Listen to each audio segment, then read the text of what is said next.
Hey there everyone, today in this video, Sean Strickland is now a champion, and this is undoubtedly worth discussing. 23 years, when I'm looking at the internet and reading all the bullshit and all these people that think they know about fighting, this is what I thought was gonna happen here tonight. But what do I always say? Never judge a fight until it happens. Even Sean himself suggests that the promotion's management may have made a significant mistake. Also later in this video, events in the UFC world are unfolding rapidly, and we need to discover what Sean Strickland's next move will be and who his next opponent might be. We have every reason to believe that the winner of the Chimaev Paulo Costa fight deserves a chance at a title shot. But on the other hand, Cannonier argues that he should be next in line. Title fight against Sean Strickland with some somewhat long nails. This unusual accessory has sparked a new wave of discussions, so we're going to delve into these topics step by step. Now, we must admit that we live in a crazy era where Sean Strickland is the UFC middleweight champion. And this, in my opinion, promises to be a pretty interesting era. By the way, the American has already laughed at the situation, saying, "Who the fuck let this happen, man? Hunter and Dana are probably like, this motherfucker. How the fuck did we let this fucking retard get a belt?" However, I don't entirely agree with what Strickland said. Dana himself has stated that in addition to sport, a UFC champion should also be vibrant, charismatic, and have a lot of personality, an intriguing figure for the public. The UFC creates a product, a spectacle, a show, and it requires some unconventional individuals. Simply watching the fights can be dull. Sean is a cool and pretty outspoken individual with a fascinating and challenging life story. And as it turns out, he's a genuinely outstanding fighter as well. Strickland has come a long way to become the person that he is today.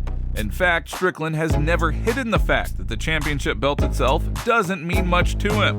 What matters most to him is the money. Before his fight with Adesanya, he made it clear, saying, "I came here for the money." I always thank you guys. You guys are the ones that signed my paycheck. I appreciate this. Without you guys, I would probably be a piece of shit somewhere. Now I'm a piece of shit with money. Let's go! So give Sean his fee and, well, he's ready to fight anyone. That's how he once took on Pereira, essentially serving as a stepping stone that the Brazilian needed to secure a title shot. When Strickland was asked why he accepted such a fight, he stated that he had heard about Alex's striking power and wanted to experience it firsthand. Tipo assim, pô, o cara é meio forte. Quando jogar aqui, você joga, ó.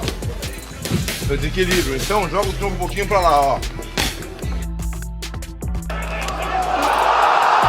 And behind all the flashy phrases and antics, it's easy to forget that Strickland isn't just putting on a show for the media and fans. He is also a very formidable fighter. Strickland himself humorously acknowledged it by saying, I just think sometimes I run my mouth so much that people forget that I know how to fight. When Strickland does head down towards the octagon, he transforms into an entirely different persona. He leaves all the jokes and trash talk outside the octagon and focuses entirely on his opponent. Now yeah, his stance may appear amusing and he may not possess a lot of one-punch knockout power, but his style is undeniably effective.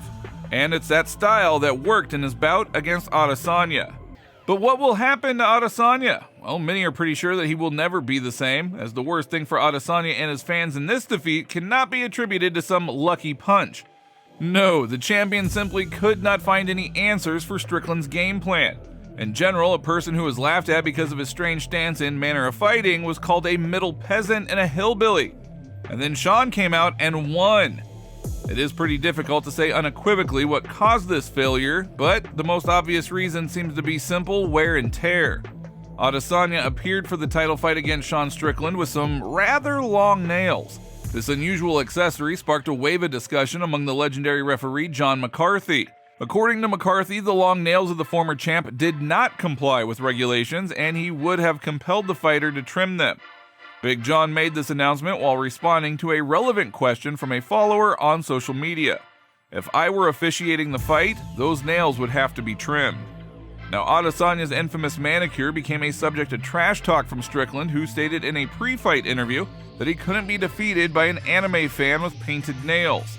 The Nigerian fighter responded by vowing to knock out the challenger and displayed the nails that he would use for this purpose in front of the camera. Organizations that were overseeing the fights established some very strict rules and regulations, encompassing medical checks and stipulations regarding a fighter's appearance. Long nails are in violation of those rules and can lead to a fighter's disqualification. Judges and referees are responsible for ensuring that fighters adhere to these regulations and do not pose a threat to their opponents. What up, guys? I had to take a forced vacation and let the stitches come out of my foot. But anyways, man, it's fucking weird. I've always been kind of pseudo-famous, but now everywhere I go, someone recognizes me. And even today, it happened like 3 or 4 times. Someone will ask me for a picture and then apologize for asking me for a picture.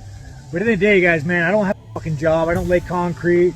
I'm a fucking mechanic, dude. I'm just a guy that hits people. So, like, I am so fucking grateful that you guys watch me, because my life, my bike, everything I fucking have is because you fucking watch me, man. So it's not an inconvenience, and I'm fucking so grateful for you guys allowing me to have a good fucking life. So what are your thoughts on this? Please go ahead and let us know down in the comments below. Alex Pereira's recent presentation of his brand new Lamborghini created a sensation among fans.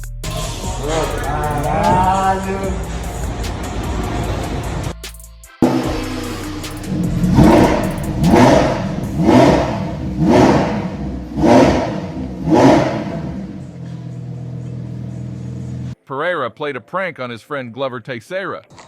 Vamos ver se ele vai gostar dessa cor aqui. Olha, fica aqui, meu amigo. Ô, Globão! Chega aí, te mostrar um negócio aqui. Vem rapidão, rapidão. 2 palitos. Chega aí. Passa aqui, ó.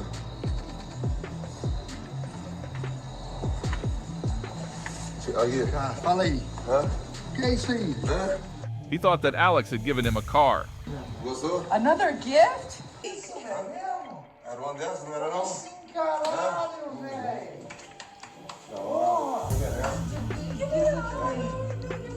Caralho, velho! Eu tô quase chorando aqui, bicho. No. Porra, Hã? você Foi? comprou outra casa, cara. Já me deu a moto. Não, cara, isso aqui é pra mim, pô. Eu falei que você ia comprar, velho. Eu falei que era pra ir comprar, ó. Você esqueceu? Eu falei ali. Pra caralho, você, velho. Ó, eu até chorei aqui. Felicidade de você. Não, eu falei, pô. Caralho, velho. Presentinho pra mim, né? Presentinho. Fans are delighted with Pereira, who until recently could not even imagine owning such a car. Alex's story reminds us that self-belief and a strong character can defy expectations and turn dreams into reality. So that is all for today, folks. If you enjoyed this video, please remember to like and subscribe to the channel, as it does help the development of the channel, so thank you very much in advance.